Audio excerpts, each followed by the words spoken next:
This is Voice to Culture, a podcast for the modern-day confused citizen. Hey, I'm your podcast host, Helen. I'm Kelly. I'm Michelle. I'm Amy. And I'm Carolyn. Welcome back to another episode. Today, we have a special guest who is a keynote speaker, award-winning branded content creator, and lifelong storyteller. Her mission is to share the power of compelling and credible content with others. She is the founder and chief content officer of StoryFuel, a consulting agency which teaches marketers, publishers, creators, and companies of all sizes how to tell better brand stories. As the author of the Content Fuel Framework, How to Generate Unlimited Story Ideas, she is here today to share a story with us. Please welcome Melanie Deziel. Thanks for having me. Well, Melly, I came across your LinkedIn profile, and that's kind of how we found you. And I was completely blown away with all the amazing things you had in your profile. Wow! And we'd love to know more about your story, about how you grew up and decided that you wanted to study journalism, and also how that led you to become a content strategist. Yeah, so I didn't really decide to study journalism. Luckily, it was a really smart professor who saw talent and recommended it. So was a first generation college student. When I was in high school, I really enjoyed English. And so that was my favorite course. And so when I was getting ready to go to college, I thought, okay, I guess you major in what you like and what you're good at. And so I guess I'll major in English. I had no idea what that would mean for a job. It was just kind of all I knew what to do. So I was taking the general requirements, all the different types of courses. And one of those was history of the media. And my professor at the end of the semester was like, you really seem to like this. You've been very engaged and you really seem to have a knack for journalism and media. Have you considered changing your major? And I thought, he's got a good point. This is now my favorite class. And so I guess I was wrong about English. I wanted to be writing the content, not just reading it, And so I changed my major and I never looked back, and I took a bunch of journalism courses. And what I love about it is that every story that I get to write is an invitation to become an expert in something new. So maybe I didn't know anything about the town board or I don't know, zoning or something else, but I get that assignment. I go learn all about it. And then I get to turn around and teach that to other people. And that was really cool for me. So that's kind of what got me into journalism. And then the transition into content strategy was also accidental. So if there's one lesson from this, it's just sort of be open to opportunities and things that you might not expect, because I graduated at a time when there were not a lot of jobs in journalism. And so I was having a really hard time finding the kind of job I wanted to have. And I was working with a recruiter, and she said, we have this it's sort of similar, you still get to write stuff, but you're going to write for brands and it's better than nothing, right? And I was like, well, I need to pay my bills. So yeah, I'll take it.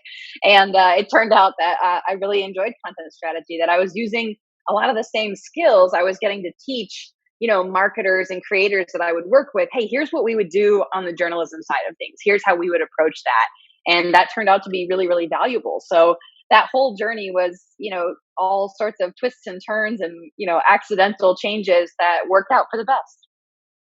Could you elaborate further on your entrepreneurship with StoryFuel? Feel free to include your newest books and other anecdotes.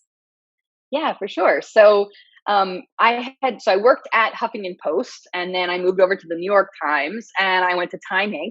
And in all those roles, I was really being brought in to help build a content team, to help hire people and train them and set up a process, kind of like we would in journalism in a newsroom.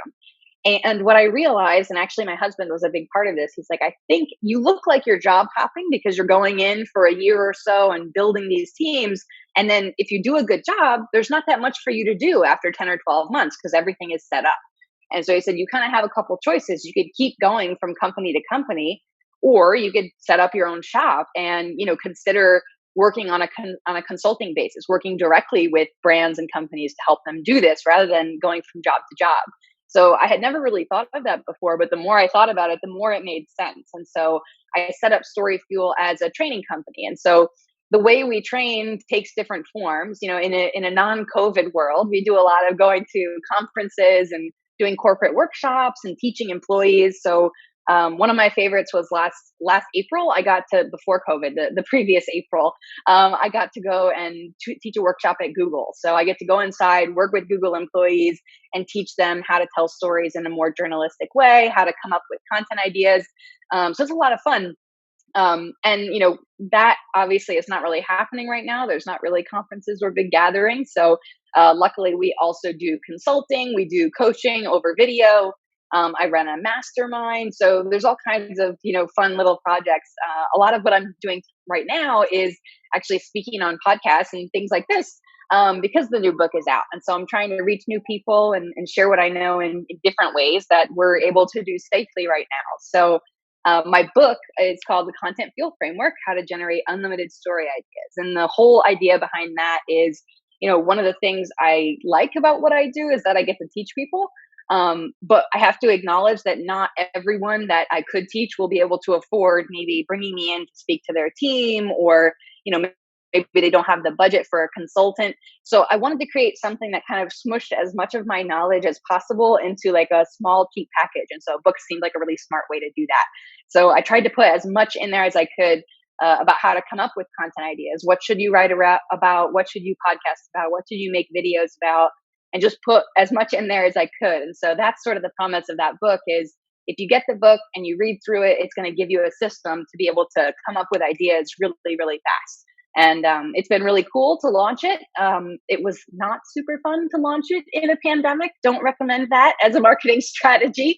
But, I'm glad it's out in the world, and it's, the people who it is reaching, they are reacting really positively. So I'm super proud because right now we have only 5-star reviews on Amazon, which is to me, that's a really good sign. Even if it reached fewer people because of the pandemic, at least the people it's reaching, it's helping them. Yeah, I completely agree. Like, I didn't really like tell anyone about this, but I was actually thinking about writing a book too. And then hearing like your story about like writing a book and trying to like smush all the knowledge that you had together into a way that can really reach as much people as possible is like really like inspiring. Yeah, it's writing a book is it's a wonderful thing. I mean, I was a writer since the beginning, like I shared, so I always wanted to be able to say I wrote a book. But it's a massive, massive project.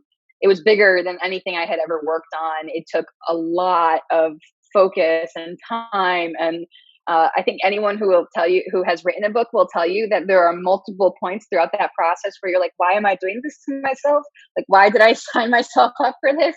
But I'm really glad that I was able to push through it. And I think if you are thinking about writing a book, the thing that is probably most important up front is to have a really clear idea of the outcome for your readers. And I think this is true for all content, right? Whether you're creating, you're making a TikTok channel or a YouTube channel, or you're just trying to gain a following on Instagram, the whole thing is, what am I trying to give people? Like, why should they subscribe or follow or comment? Like, what's the value for them? And so it's hard with a book because you get in your own head and you're like, what do I want this to do for me? And how will it change my reputation and make me rich and famous? But you really have to pedal backwards and say, okay, what do I want the audience to get? And if you can keep that goal in your mind, like, what is this for? Why should the audience be engaged with this? It really helps keep you on track and remind you why you're going through all that struggle is, because I want to teach the audience something, because I want to make them laugh, or I want to, make their life easier, whatever that goal is. Like, staying true to that purpose really helps keep you focused. I have to say, I really think that this interview has been so amazing. Like, all your responses are so eloquent and well spoken. And personally for me, I struggle translating my train of thought when I'm writing to suddenly speaking in front of a crowd of people. Yeah. So, with your experience as a keynote speaker, how do you ensure that a presentation or a project is memorable to all attendees? And what would you say is the biggest hurdle in public speaking? I think one of the things that's really tough with public speaking is that, it can be very intimidating if you haven't done it before. So, one of the easiest ways to get more comfortable, to get more skilled, to feel more confident in your speaking is just to do it every way that you can. Even if it might sound silly, but leading a family meeting, or, speaking up at your club or an organization, talking to clients at work, leading the team meeting, like those kinds of experiences, even if it's only 3 or 4 people, you kind of build up your confidence to the point where if I showed up to this call and there were 1,000 people here, to me, it would be, I know what I'm delivering. I'm confident in my material and I'm good to go. It doesn't matter, how many people are listening. And so the more you practice, the more confident you feel in that. The other thing that's been really helpful for me is I worked with a speaking coach who talked about how we feel anxiety, physical symptoms of this before you're gonna give a presentation, right? We all feel that, like your heart racing or jitters or something.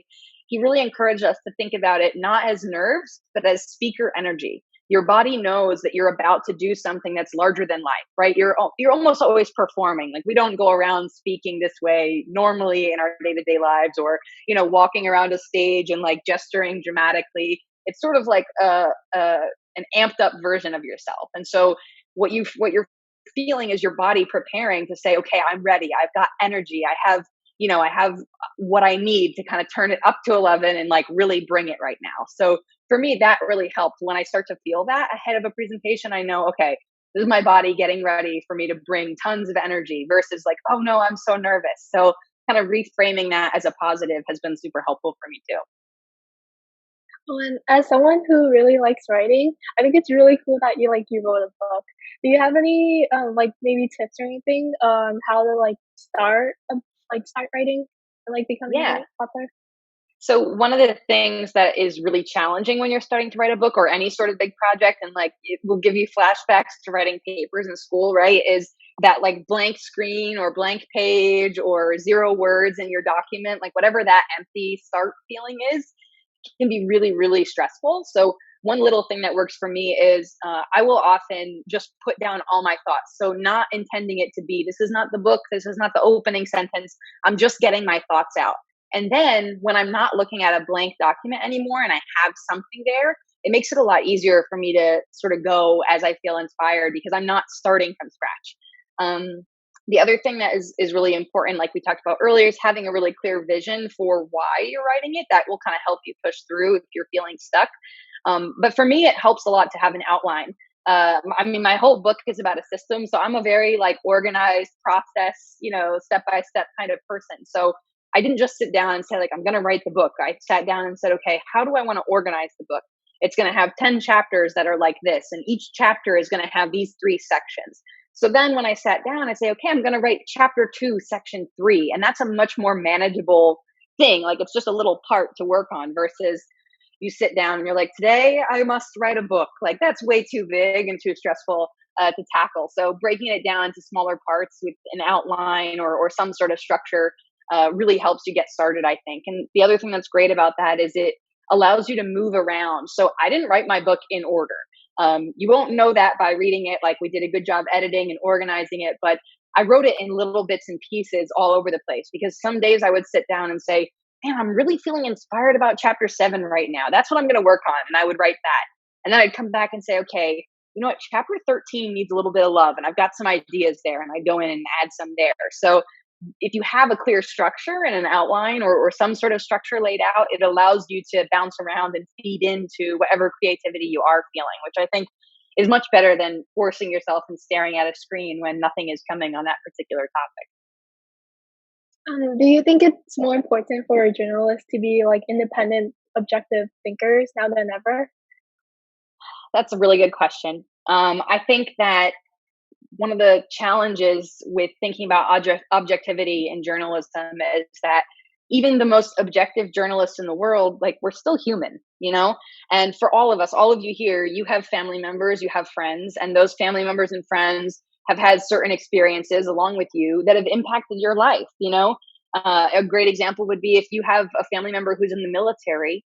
That may make it difficult for you not to have feelings about the military. You might have more or less respect for it based on that person's experience, right?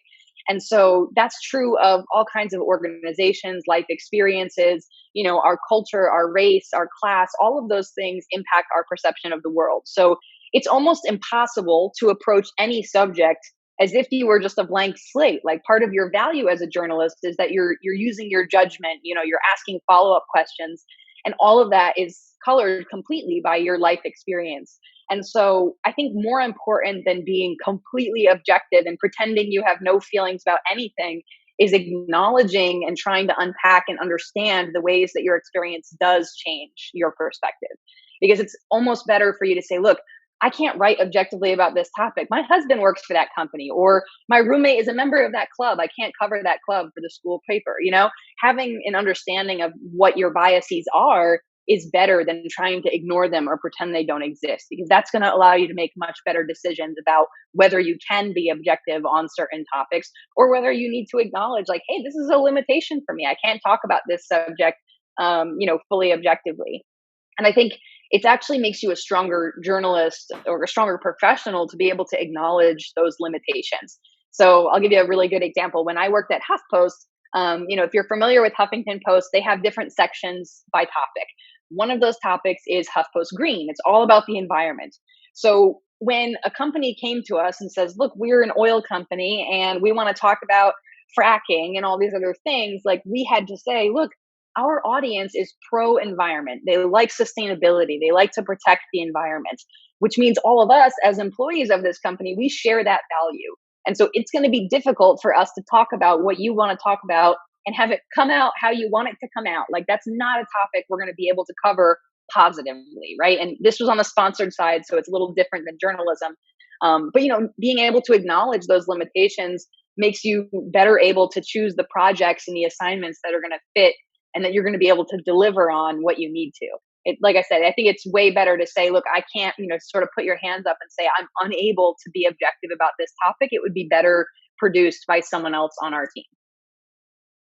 So, how would you say that journalism has evolved over the years? Because, like, what I've noticed is now, like, a lot of people are just looking for clicks, and so they try to write like the most interesting headline, even if that story isn't necessarily honest. And Yeah. yeah, you can also talk about how that ties into your personal life, like as a mother. Sure. So one of the things that is really important for me, and I try to always be transparent, is, it's really hard for me here talking about, acknowledging your lack of objectivity. It's hard for me to talk about what's happened to journalism without talking about the business side, because so much of what's happened to it has to do with the business model, right? So one of the big challenges we have is that we have always, as a people, been so used to getting our information for free or nearly free, right? We don't necessarily pay as much attention to like what we're paying per channel on TV, for example. But we're used to getting our information for free. The reality is, even though information is online, someone was still having to be paid a salary to create it, to design it, to post it, to promote it, right? So there's still an entire team of people that need to get paid for that, even if we get it for free. Now, one of the things that does is it means that news organizations have to rely on ads online more than they did when it was a print subscription. And that's where the drive for clicks comes from, is that the only way we keep the lights on and we get to publish a story tomorrow is if we get a certain number of ad impressions, a certain number of times that our ads get seen. And that means that we have to write more dramatic headlines to get you to click, because if only one of you clicks, I can't get paid tomorrow. But if 10 of you click, we're okay. Now, those numbers are not accurate, but you get the gist, right? So oftentimes it seems like maybe the journalists aren't doing their job, or that they're trying to be dramatic, but really what it is this is how we keep the lights on. This is how we we keep doing the good work that we do. The other thing is, our duty as journalists is often to deliver what the audience wants. And so, we have to give them like some vegetables that they don't want, just like babies, right? Like, we have to give them some, maybe this is how it ties into being a mother, right? You have to give them the healthy things that they may not want, the coverage of government and politics that maybe make us uncomfortable. But, people really want, how many of you have taken a quiz on BuzzFeed before? Right? Oh yeah. Okay. So all of us acknowledging we've taken some BuzzFeed quizzes. Now, you didn't see any ads on that page, which means they didn't make money for you guys, clicking all these BuzzFeed quizzes we've seen. So that's where they struggle, because they have an inability to be able to monetize that and continue making good content. So it really is a struggle. I do acknowledge that there's a lot of stuff out there that's total garbage. And I think that's true of every industry, right? There's bad music, there's bad food, there's bad clothing, right? Like, there's always some stuff that's a little questionable. But the real, like, journalists, the ones who have studied and who are not just pumping out stuff for fun, but really driven by purpose, trying to keep people informed and educate them, I think that those tend to be a little less driven by clicks. And I think it underscores the reason why, if we value content from a particular creator, from a particular publication, make sure that you're showing that loyalty and that appreciation with a subscription or a donation or however you support it. I know we have the same model with like our favorite YouTubers may have a Patreon or something like that, or you're doing tips on Twitch, right? So we want to make sure that the journalists, the videographers who are creating the stuff that we know and love, that they're getting paid for their good efforts too, especially if we're benefiting from it. So I know we're not made of money. We can't pay for all the subscriptions in the world, but the ones that you do get value from it, it would be great for us to be able to show our support in that way. Is there anything else you want to tell us, or like just more about yourself and your Yeah, story? there's a lot out there about what entrepreneurship is like.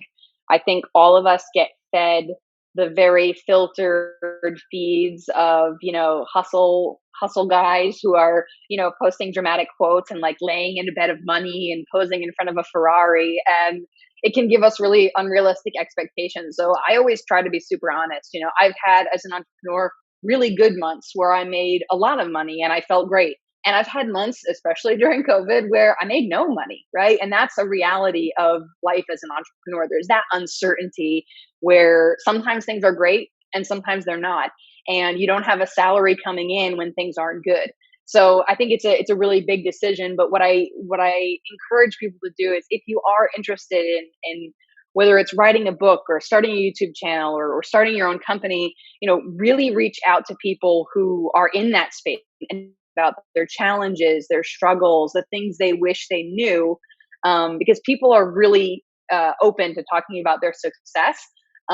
Someone else's success isn't going to help you in your success. You have to understand their struggles, their challenges, their shortcomings, their failures, because that's the only way you can avoid making those same mistakes. So I would love for people to follow their entrepreneurial dreams, but I just want to make sure that we're not being sort of sold a fake vision of how easy that is and how wonderful and stress free and how wild and crazy your party life is going to be with your Ferrari and your mansion, without knowing that there's going to be some rough days in between too. And so, again, find those mentors, reach out to people that you respect who are doing what you want to do. Most of the people who are in those positions they're not that far off from wherever you are, and they remember what it was like, and they'd be happy to help you on that journey. So never be afraid to ask for advice, and hopefully get to have a real sort of unfiltered conversation about how you can best position yourself to avoid some of those mistakes. All right, that wraps up our interview with Melanie Deziel about content strategizing and entrepreneurship. Thank you so much again, Melanie, for Oh, sharing your incredible story and insights with us. And we really enjoyed having you as a guest. We'll link all her socials, her first free chapter of her book, and her other works in the description box below. If you're interested in what we do and want to better understand what we're about, please check out all of our socials. All outs are at Voice to Culture. If you like this episode, please give us a review or like and subscribe. Hit the bell icon to be notified every time we upload a video. We'll be back soon with another episode. Please stay safe and healthy, everyone. Bye. Bye. Bye.